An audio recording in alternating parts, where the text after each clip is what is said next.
for your carpets basically. So and then this is for your floors, hard floors.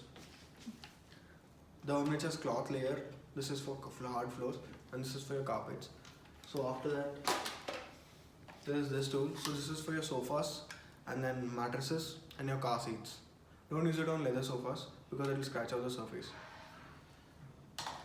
For leather sofas, you can use this one, and apart from leather sofas, you can use it on curtains and blinds as well. So after that, then you have these two tools. So these are dusting tools basically. So this one is a general dusting tool, and this is designed for anything that is soft and delicate. So this has a little bit of harder bristles. So this will be used on general places wherever dust accumulates, like on top of a fan or on top of a tube light, shelves, cupboards, or curtain stands, or on your windows, meshes, doors. All these general places wherever dust accumulates, you can use this tool. And this, on the other hand, you can use it for soft and delicate items. Anything like your library or your TV, LCD screens, keyboards, Okay. laptops, anything that's delicate and sensitive, on which you don't want any scratches, you can use it for that. This is a crevice tool. This will be used between the corners of the sofa or between the mattresses or between the car seats. For all of that, you can use this one.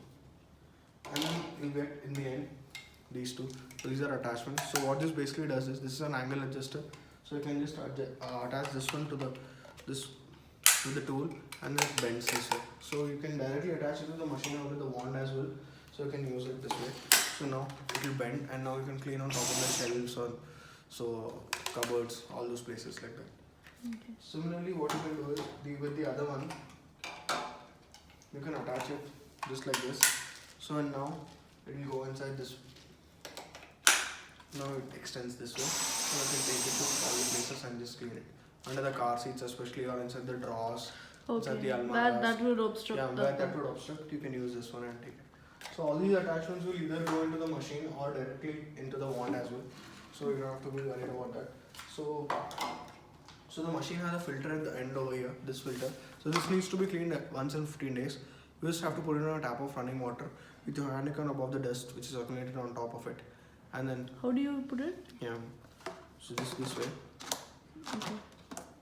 So now under tap of running water, you can just make sure that the water falls on this part. On this part. On this part, yes. Okay. Ma'am.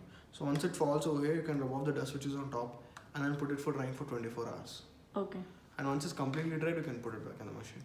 Okay. You have to make sure that the filters are completely dried before you put it back into the machine. Okay. And this machine is strictly meant for dry cleaning. So you don't take it anywhere closer to wet surfaces or anywhere there's water. So maybe before you clean the floor, because sometimes you might not be aware and the floor is wet and you vacuum the floor there, then that will definitely damage the machine, ma'am. So you have to make sure the floor is completely dry before you do it. Yeah, so this, and if you have any queries, I can understand. Okay.